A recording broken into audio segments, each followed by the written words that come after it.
만약 은퇴 후 무엇이 자신을 부유하게 만드는지 묻는다면 사람들은 아마도 특정 금액을 말할 것입니다. 100만 달러, 200만 달러. 우리는 엄청난 계좌, 잔액이 궁극적인 안전망이라고 믿도록 훈련받았습니다. 하지만 저는 주식시장이 떨어질 때마다 100만 달러를 가진 은퇴자들이 잠 못 이루는 것을 보았고, 그 절반의 금액을 가진 다른 사람들은 재정적 걱정 없이 여행하는 것을 보았습니다. 당신은 총 순자산이 문제라고 생각할 수도 있지만 진짜 문제는 그 자산이 매월 얼마나 확실성을 가져다 주는지입니다. 대부분의 사람들은 자신이 은퇴 자산의 4단계에 안전하게 앉아 있다고 믿습니다. 하지만 시장 조정이나 예상치 못한 의료 비용을 고려하면 그들은 빠르게 2단계로 떨어졌다는 것을 깨닫습니다. 당신이 정확히 어디에 서 있는지, 그리고 일을 그만둔 후 단계가 떨어지는 것을 피하기 위해 무엇을 해야 하는지 알아봅시다. 왜 그렇게 많은 열심히 일한 사람들이 일을 그만둔 후 돈을 쓰는 것을 두려워할까요? 그 답은 대개 그들이 부를 측정하는 방식에 달려 있습니다. 은퇴 계획에서 가장 흔한 실수는 큰 계좌 잔액이 자동으로 은퇴 계획이 안전하다는 것을 의미한다고 믿는 것입니다. 우리는 저축액을 보고 큰 숫자를 본 다음 안전하다고 가정합니다. 하지만 이것이 대부분의 사람들이 놓치는 부분입니다. 그 숫자는 단지 스냅샷일 뿐입니다. 인플레이션으로 식료품비가 오르거나 예상치 못한 의료 위기에 직면했을 때 무슨 일이 일어나는지는 알려주지 않습니다. 만약 당신의 전체 은퇴 생활이 주식시장과 함께 오르내리는 포트폴리오에서 인출하는 것에 의존한다면 당신은 숨겨진 위험을 안고 있는 것입니다. 이것은 작은 세부 사항처럼 보이지만 이를 월별 지출에 대입하면 달라집니다. 은퇴 후 처음 몇 년 동안 시장 붕괴가 발생하면 계산은 매우 빠르게 바뀔 수 있습니다. 모기지를 지불하기 위해 손해를 보고 투자를 팔아야 할 수도 있습니다. 진정한 안전 수준을 이해하려면 총 잔액을 넘어서 봐야 합니다. 그러니 은퇴 자산의 6단계를 가장 낮은 단계부터 분석하고 현재 당신의 삶이 어떤 단계에 해당하는지 알아봅시다. 가장 낮은 1단계와 2단계부터 시작해 봅시다. 우리는 이곳을 위험구역 Danger Zone이라고 부를 수 있습니다. 생존 서바이벌 수준인 1단계에서 은퇴자는 거의 전적으로 사회보장연금에 의존합니다. 모든 돈은 은행 계좌에 들어오기도 전에 정해진 용도가 있습니다. 사회보장연금으로 월 1,800달러를 받고 기본 생활비가 정확히 1,800달러라면 실수할 여지가 전혀 없습니다. 2단계는 최소한의 생활, bare minimum입니다. 여기서는 소액의 포트폴리오, 아마도 10만 달러나 20만 달러를 가지고 있을 수 있습니다. 이 돈을 사회보장연금이 충당하지 못하는 부분을 메우는 데 사용합니다. 만약 청구서가 3,000달러이고 사회보장연금이 2,000달러를 제공한다면 매월 1,000달러를 저축액에서 인출해야 합니다. 이것은 관리 가능한 것처럼 들리지만 20년 동안의 월별 지출에 대입하면 달라집니다. 매월 1,000달러 인출은 연간 122,000달러입니다. 인플레이션으로 청구서가 더 높아지거나 지붕을 교체해야 한다면 그 소액 포트폴리오는 무서울 정도로 빠르게 소진됩니다. 이곳에서는 은퇴가 자유롭기보다는 스트레스 받는 계산처럼 느껴집니다. 당신은 끊임없이 달력을 보며 다음 수표를 기다립니다. 하지만 진짜 놀라움은 다음 단계에서 발생하며 대부분의 중산층 은퇴자들이 자신을 발견하는 곳입니다. 이것이 3단계, 안락하지만 취약한 comfortable but fragile 은퇴자로 이끌어줍니다. 이것은 가장 기만적인 부의 단계인데 서류상으로는 부자로 보이기 때문입니다. 산행예월 K나 IRE에 75만 달러 또는 심지어 150만 달러를 가지고 있을 수 있습니다. 멋진 차를 몰고 휴가를 가며 자신의 노력을 자랑스럽게 생각합니다. 하지만 여기서 일반적인 조언이 무너지기 시작합니다. 총 잔액은 많지만 보장된 월 소득은 위험할 정도로 낮습니다. 당신의 월 생활비가 7,000달러라고 가정해 봅시다. 하지만 사회보장연금은 2,000원을 500달러만 지급합니다. 이는 포트폴리오가 충당해야 할 엄청난 월 소득 격차 4,500달러를 남깁니다. 즉 매년 54,000달러 이상을 인출하고 있다는 의미입니다. 주식시장이 오르면 모든 것이 괜찮게 느껴집니다. 그리고 여기서 은퇴 계산이 완전히 바뀌기 시작합니다. 은퇴 2년째 주식시장이 25% 하락하면 어떻게 될까요? 당신의 100만 달러 포트폴리오는 갑자기 75만 달러의 가치가 되지만 매월 4,500달러는 여전히 필요합니다. 이제 생활비를 내고 의료보험료를 지불하기 위해 엄청난 손해를 보고 투자를 팔아야 합니다.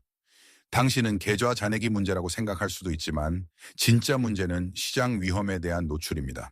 3단계에서는 큰 계좌 잔액이 자동으로 은퇴 계획이 안전하다는 것을 의미하지 않습니다. 당신은 안락하지만 한 번의 나쁜 시장 붕괴나 한 번의 주요 의료 사고가 즉시 당신을 2단계로 다시 떨어뜨릴 수 있습니다. 그렇다면 그 스트레스를 어떻게 없앨 수 있을까요? 당신은 4단계, 안전한 기반, secure floor에 도달해야 합니다. 이것은 은퇴 자산의 절대적인 전환점입니다.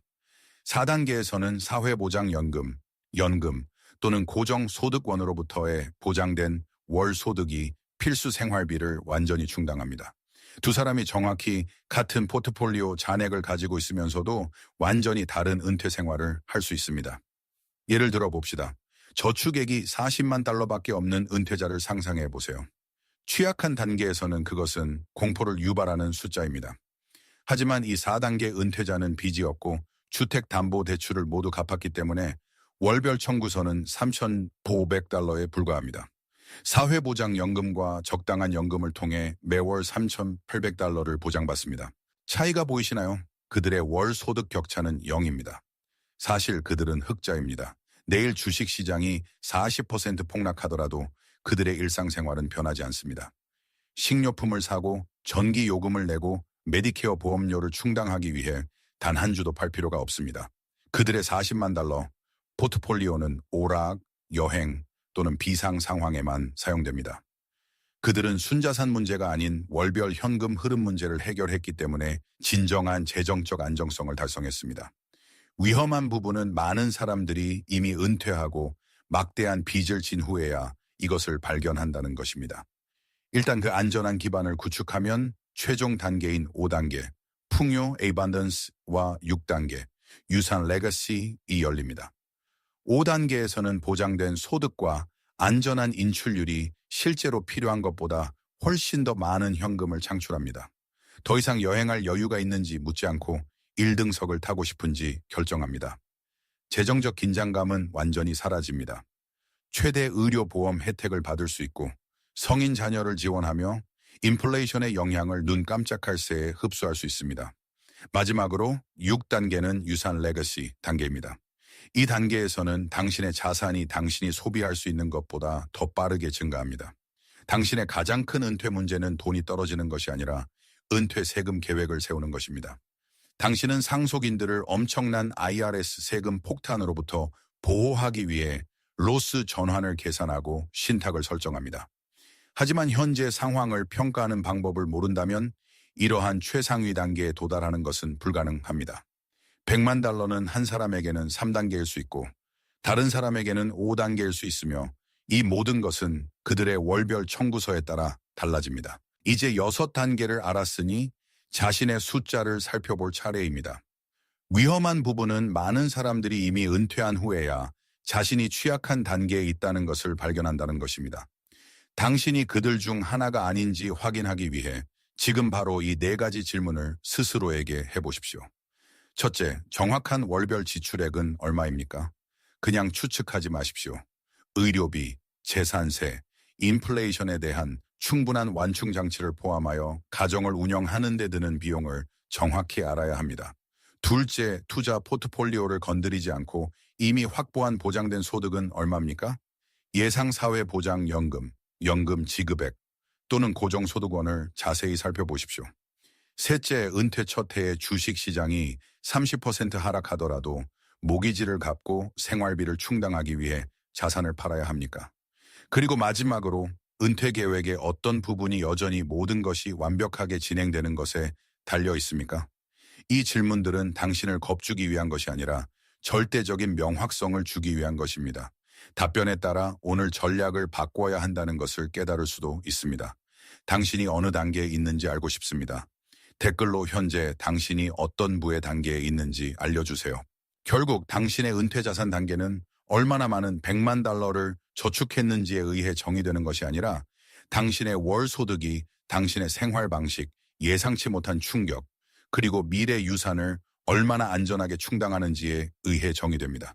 만약 당신이 현재 안락하지만 취약한 단계에 있다는 것을 깨달았다면 당황하지 마십시오. 이제 목표는 초점을 전환하는 것입니다. 총 순자산을 바라보는 것을 멈추고 보장된 소득 기반을 구축하는 방법을 계산하기 시작하십시오. 어쩌면 은퇴는 막대한 잔액에 관한 것이 아니라 월 소득에 관한 것일지도 모릅니다. 당신의 고정 소득이 고정 지출을 초과하면 시장이 잘 움직여주기를 바라는 것에서 어떤 일이 일어나든 안전하다는 것을 아는 단계로 나아가게 됩니다. 당신의 생각을 듣고 싶으니 아래의 현재 자신이 어떤 단계에 있다고 생각하는지 댓글을 남겨주세요. 이 영상이 당신의 은퇴 전략을 다시 생각하는 데 도움이 되었다면 좋아요 버튼을 누르고 더 많은 은퇴 재정 전략을 위해 구독해주세요. 그리고 그 안전한 소득 기반을 구축하는 방법을 정확히 알고 싶다면 시장 붕괴로부터 저축액을 보호하기 위한 정확한 인출 전략을 제가 분석하는 다음 영상을 시청해야 합니다. 거기서 뵙겠습니다.